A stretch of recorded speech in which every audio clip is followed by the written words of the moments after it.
Chad, start with 1, 2, 3 areas you got to get better offensively. Discipline, ball security,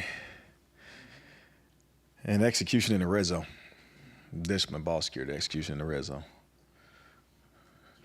I mean, do you have the talent to be able to do absolutely, better there? absolutely. That was disappointing and surprising. We've been very disciplined the entire camp, and so that was very surprising. We've worked a tremendous amount of red zone throughout fall camp, and had a lot of success doing it, and so that was surprising as well. Didn't execute that, and then ball security. Man, I talk about ball security absolutely every single day, and it's just little things, and we show ball security real every day, so the guys understand how they get going to be targeted and defended in that regard. So, but those are all fixable things, absolutely, and we will fix them. Kind of a broad topic. Any specific things you're zeroing in on? Was it assignments, execution? Execution. And for example, when it's a run play and it's man coverage, the best block for a receiver is to run that guy off. Because when you in this man coverage and their eyes are on you and you stop and block, then they stop and peek and see what's going on and try to figure out why you blocking me. Little things like that. And that's fixable. And it was something that we've always done a phenomenal job of doing. So, like I said, that was very surprising. There were a lot of long-distance situations on third down. Yeah. I assume you attribute some of that to a lack of success on first down. Absolutely, So how do you absolutely. get better there? Absolutely. And that was, again, it could have, some of it being some drops. I thought we had more drops than we this game, we did a year before. And some of it attributed to like some of the lack of discipline, not running guys off or whatnot. Because obviously going through the game, we want to stay away from those long down and distance situations. Now, with that being said, even with it being in those long down and distance situations, we did not execute the way we wanted to. We executed in regards to picking up the blitz and pass protection with amongst the backs and offensive line. We just didn't execute, being able to pitch and catch. You had success running to the boundary on the left side, particularly until Wyatt got it. Absolutely. So that was kind of your bread and butter there, right? That was our bread and butter. And that was bread and butter, and that was a game plan to go in there and play behind him. He's done a great job throughout camp, and really good chemistry over there between those guys. And so it was. And it was something that we kind of figured out would be a weakness with how they blitzed. They were primarily a field blitzing team, which what they did a lot of in the game. So we wanted to tackle where they were weak, and that turned out to be a good thing. Obviously, Wyatt didn't finish the game, so that hurt. Coach Brown was talking about that even though Jaheim got banged up, maybe he should have got him more touches, things like that. But there were some miscues on some plays that were supposed to go to him. Yeah.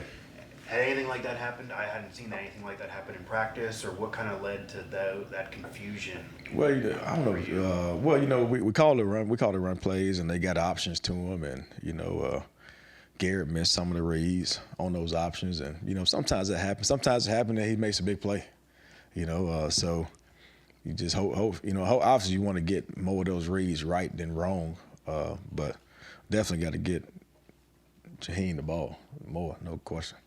But like I said, we had some plays called for him, and we had some misreads on him.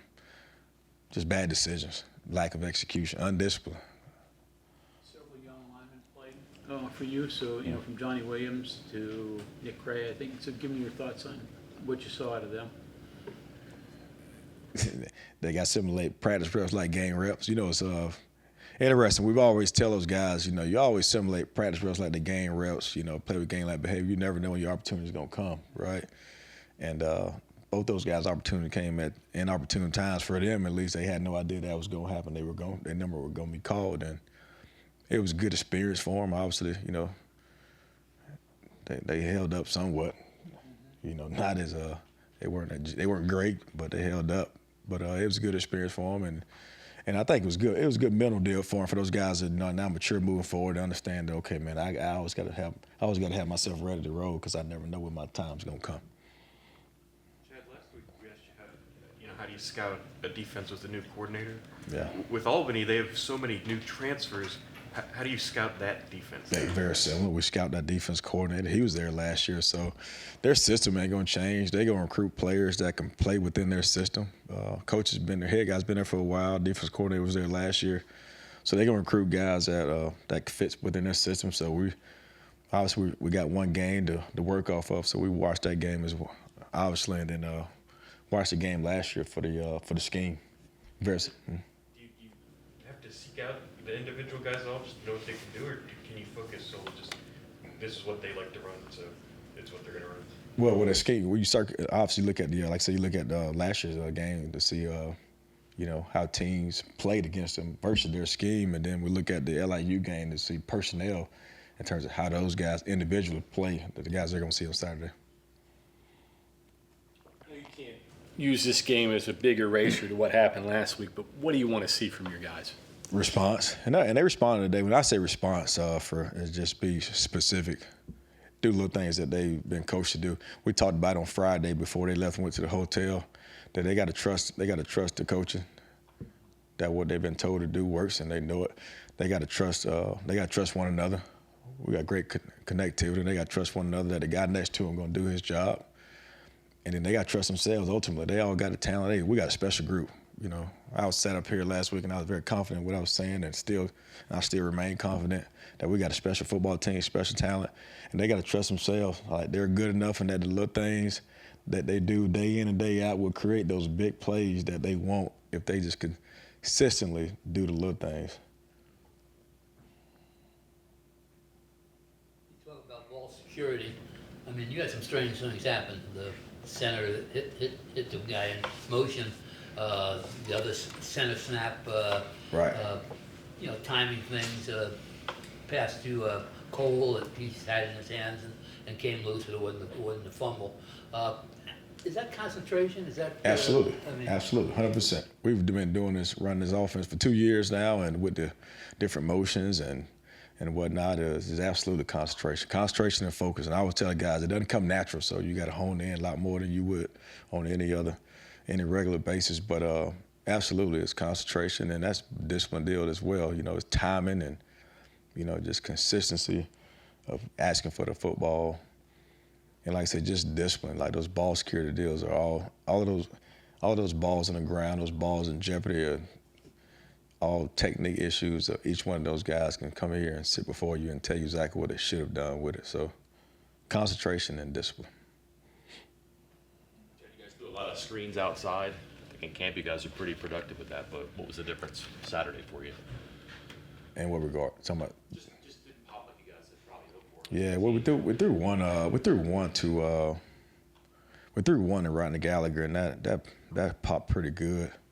Really just kind of lost rhythm. To be honest with you, we had the miscues with the ball handling, the fumble and the snap, and just kind of got behind the chains and really just kind of lost rhythm a little bit, being where we want to be with the miscues with the ball handling. But we got to obviously do that more, because those screens it's more than just screens for us. It's opportunity to get the balls in the hands of guys that can make plays, and that's what we got to do a better job of moving forward. And we will this week. We got to get the ball in the hands of guys that can make plays. And so for us, you guys look at it like just running the screens, but it's also just a way to find ways to get the ball in somebody's hand that could do something special with it. And so we'll do more of that early.